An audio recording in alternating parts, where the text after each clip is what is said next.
Hi hello ನಮಸ್ಕಾರ, welcome back to my YouTube channel. So ಇವತ್ತು ಮಾವಿನ ಹಣ್ಣಿನ ಸಾಸಿವೆ ಮಾಡೋ ಅಂಥ ರೆಸಿಪಿ ನಿಮ್ಮ ಹತ್ರ ಶೇರ್ ಮಾಡ್ಕೊಳ್ತಾ ಇದ್ದೀನಿ. ಇಂಗ್ರೀಡಿಯೆಂಟ್ಸ್ ಎಲ್ಲ ನೀವು ನೋಡ್ತಾ ಇರ್ಬೋದು. ಸಾಸಿವೆ, ಜೀರಿಗೆ, ಉಪ್ಪು ಮತ್ತು ಬೆಲ್ಲ, ಹಾಗೆ ಹಿಂಗು, ಸ್ವಲ್ಪ ಕಾಯಿ ತುರಿ ಮತ್ತು ಮಾವಿನ ಹಣ್ಣು ಎಲ್ಲ ತೊಗೊಂಡಿದ್ದೀನಿ. ಸೊ ಯಾವ ರೀತಿ ಮಾಡೋದು ಎಲ್ಲ ಪ್ರೊಸೀಜರ್ ಕೂಡ ನಿಮಗೆ ತೋರಿಸ್ಕೊಡ್ತೀನಿ. ಒಂದೊಂದಾಗಿ ನೋಡ್ಕೊಳ್ತಾ ಹೋಗೋಣ. ತುಂಬ ರುಚಿಯಾದಂಥ ರೆಸಿಪಿ. ಈಗ ಮಾವಿನ ಹಣ್ಣಿನ ಸೀಸನ್ ಮುಗಿಯೋ ಅಷ್ಟರಲ್ಲೇ ನೀವು ಮಾಡಿಕೊಂಡ್ರೆ ತುಂಬ ಚೆನ್ನಾಗಿರುತ್ತೆ. ಸೊ ಕೆಲವು ಹಸಿಮೆಣ್ಸಿಕಾಯಿ ಕೂಡ ತೊಗೊಂಡಿದ್ದೀನಿ ಖಾರಕ್ಕೋಸ್ಕರ, ಹಾಗೆ ಒಣಮೆಣ್ಸಿಕಾಯಿನೂ ತೊಗೊಂಡಿದ್ದೀನಿ. ಈ ರೆಸಿಪಿ ನಿಮ್ಗೆ ಇಷ್ಟ ಆದರೆ ಲೈಕ್, ಶೇರ್, ಕಮೆಂಟ್ ಮಾಡೋದನ್ನು ದಯವಿಟ್ಟು ಮರಿಬೇಡಿ. ಸೊ ಸೂಪರಾಗಿರೋ ರೆಸಿಪಿ ಸ್ಟಾರ್ಟ್ ಮಾಡ್ಕೊಳ್ಳೋಣ.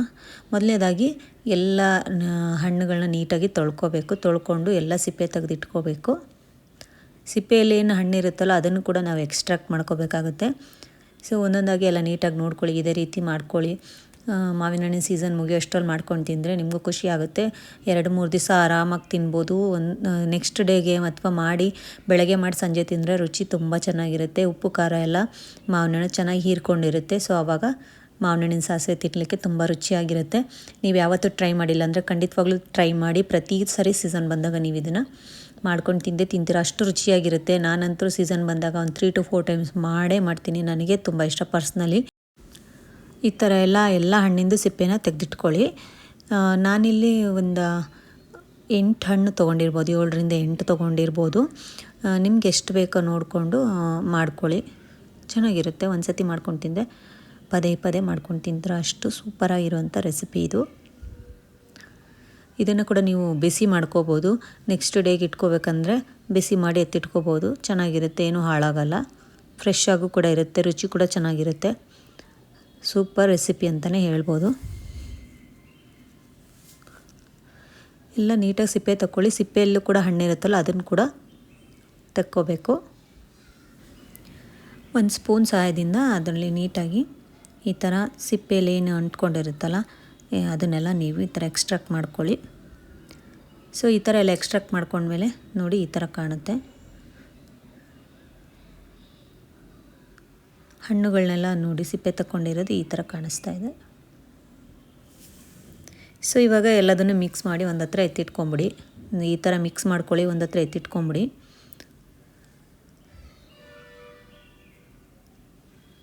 ಸ್ವಲ್ಪ ಟೈಮ್ ಹಿಡಿಯುತ್ತೆ. ಈ ಥರ ಸಿಪ್ಪೆ ಹಣ್ಣೆಲ್ಲ ತಕ್ಕೊಳ್ಳೋಕ್ಕೆ ಸ್ವಲ್ಪ ಟೈಮ್ ಹಿಡಿಬೋದು. ಬಟ್ ಆಮೇಲೆ ನೀವು ರುಚಿ ನೋಡಿದಾಗ ಎಲ್ಲ ಮರ್ತೇ ಹೋಗ್ಬಿಡುತ್ತೆ ನೀವೇನು ಕಷ್ಟಪಟ್ಟಿದ್ರಿ ಅಂತ. ಸೊ ಖಂಡಿತವಾಗ್ಲೂ ಇಷ್ಟಪಡ್ತೀರ.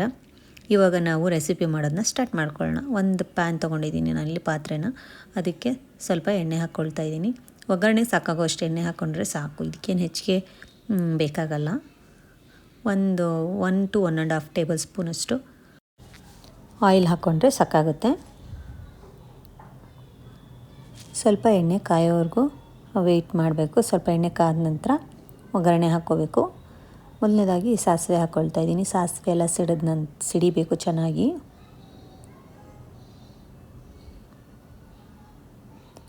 ಸಾಸಿವೆ ಸಿಡಿದ ನಂತರ ಜೀರಿಗೆ ಹಾಕ್ಕೊಂಡಿದ್ದೀನಿ. ಹಾಗೆ ಸ್ವಲ್ಪ ಕರಿಬೇವು ಕೂಡ ಹಾಕ್ಕೊಳ್ತಾ ಇದ್ದೀನಿ. ನಾವೇನು ಸೇಮ್ ಸಾಂಬಾರು ಒಗ್ಗರಣೆ ಹಾಕ್ತೀವೋ ಅದೇ ಥರನೇ ಇರುತ್ತೆ, ಏನೂ ಅಂಥ ಡಿಫ್ರೆನ್ಸ್ ಏನಿರಲ್ಲ.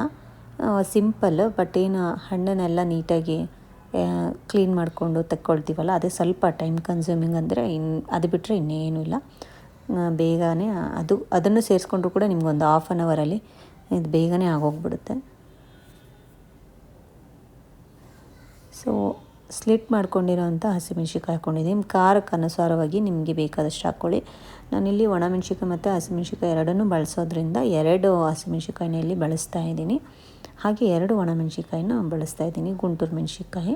ನೀವು ಬಾಡಿಗೆ ಮೆಣ್ಸಿಕಾಯಿ ಇದ್ದರೆ ಅದನ್ನು ಕೂಡ ಹಾಕ್ಕೋಬೋದು, ಏನು ತೊಂದರೆ ಇಲ್ಲ. ನಿಮಗೆ ಯಾವುದು ಇಷ್ಟನೋ, ಎಷ್ಟು ಖಾರ ಇಷ್ಟನೋ ಅದಕ್ಕೆ ಅನುಗುಣವಾಗಿ ನೀವು ಹಾಕ್ಕೊಳ್ಳಿ. ಸೊ ಇದೆಲ್ಲ ಸ್ವಲ್ಪ ರೋಸ್ಟ್ ಆಗಬೇಕು. ಆ ಟೈಮಲ್ಲಿ ಸ್ವಲ್ಪ ಹಿಂಗೆ ಹಾಕ್ಕೊಳ್ತಾ ಇದ್ದೀನಿ.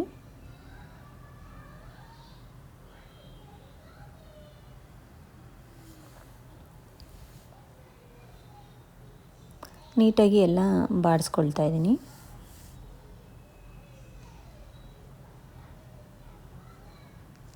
ಇಷ್ಟು ಒಗ್ಗರಣೆ ಆದ ನಂತರ ನಾವೇನು ಹಣ್ಣು ಪಲ್ಪೆಲ್ಲ ಎಕ್ಸ್ಟ್ರಾಕ್ಟ್ ಮಾಡ್ಕೊಂಡಿದ್ವಲ್ಲ ಅದನ್ನು ನಾವು ಇದಕ್ಕೆ ಸೇರಿಸ್ಕೋಬೇಕು.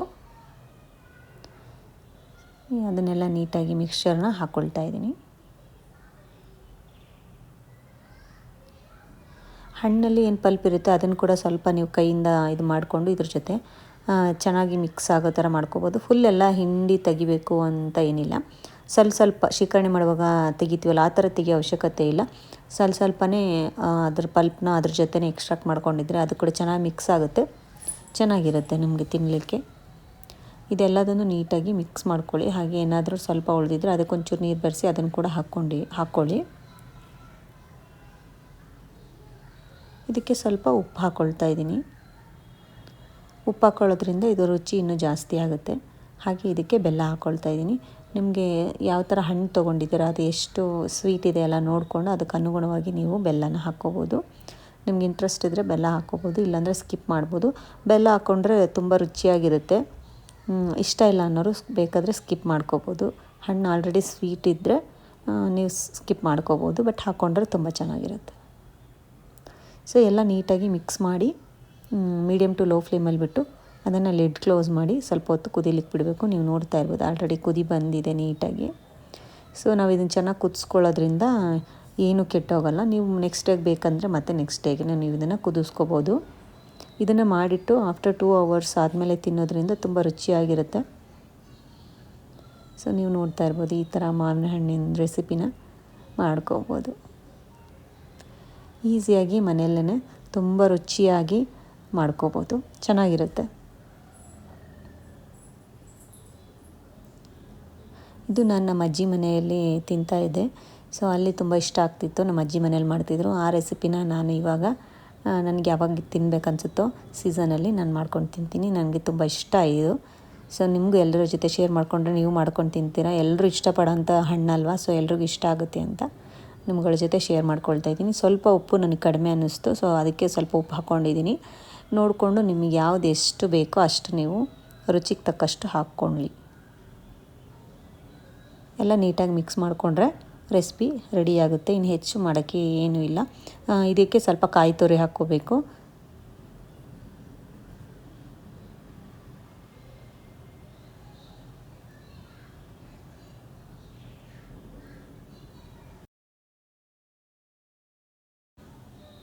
ಇದಕ್ಕೆ ನಾನಿವಾಗ ಕಾಯಿ ತುರಿ ಹಾಕ್ಕೊಳ್ತಾ ಇದ್ದೀನಿ. ನೀವು ಒಣ ಕೊಬ್ಬರಿ ಪುಡಿನೂ ಹಾಕ್ಕೋಬೋದು ಅಥವಾ ಹಸಿ ಕಾಯಿ ತುರಿ ಇರುತ್ತಲ್ಲ ಅದನ್ನು ಕೂಡ ಹಾಕ್ಕೋಬೋದು. ನಾನಿಲ್ಲಿ ಒಣ ಕೊಬ್ಬರಿ ಪುಡಿ ಹಾಕ್ಕೊಳ್ತಾ ಇದ್ದೀನಿ. ನಿಮ್ಗೆ ಯಾವ್ದು ಇಷ್ಟನೋ ಅದನ್ನು ಹಾಕ್ಕೋಬೋದು. ಎರಡು ಕೂಡ ಚೆನ್ನಾಗಿ ಸೂಟ್ ಆಗುತ್ತೆ. ಯಾವುದಾದ್ರೂ ಹಾಕ್ಕೊಳ್ಳಿ. ಒಂದು 3 ಟೇಬಲ್ ಸ್ಪೂನು ಇಲ್ಲ 5 ಟೇಬಲ್ ಸ್ಪೂನ್ ಕೂಡ ನೀವು ಹಾಕ್ಕೋಬೋದು. ನಿಮಗೆ ತೆಂಗಿನಕಾಯಿ ತುಂಬ ಇಷ್ಟ ಆಗುತ್ತೆ ಅಂದರೆ ಹಾಕ್ಕೋಬೋದು. ಅದು ತುಂಬ ಜಾಸ್ತಿ ಏನು ಹಾಕೋಕೆ ಹೋಗಬೇಡಿ. ಒಂದು 3 to 5 ಟೇಬಲ್ ಸ್ಪೂನು, ಒಂದು 8 ಮಾವಿನ ಹಣ್ಣು ಮಾಡ್ತಾಯಿದ್ರೆ ಅಷ್ಟಕ್ಕೆ ಸಾಕಾಗುತ್ತೆ. ಅದಕ್ಕಿಂತ ಜಾಸ್ತಿ ಹಾಕೋದೇನು ಬೇಡ. ಸೊ ಇದಾಗಿತ್ತು ಇವತ್ತಿನ ವಿಡಿಯೋ. ನಿಮಗೆಲ್ಲ ಇಷ್ಟ ಆಗಿದೆ ಅಂತ ಭಾವಿಸ್ತೀನಿ. ಇಷ್ಟ ಆದರೆ like, share, comment and subscribe ಮಾಡೋದನ್ನು ಮರಿಬೇಡಿ. Thanks for watching. ಸಿಗ್ತೀನಿ ನಾನು ಇನ್ನೊಂದು ವಿಡಿಯೋದಲ್ಲಿ. ಅಲ್ಲಿವರೆಗೂ ಬಾಯ್.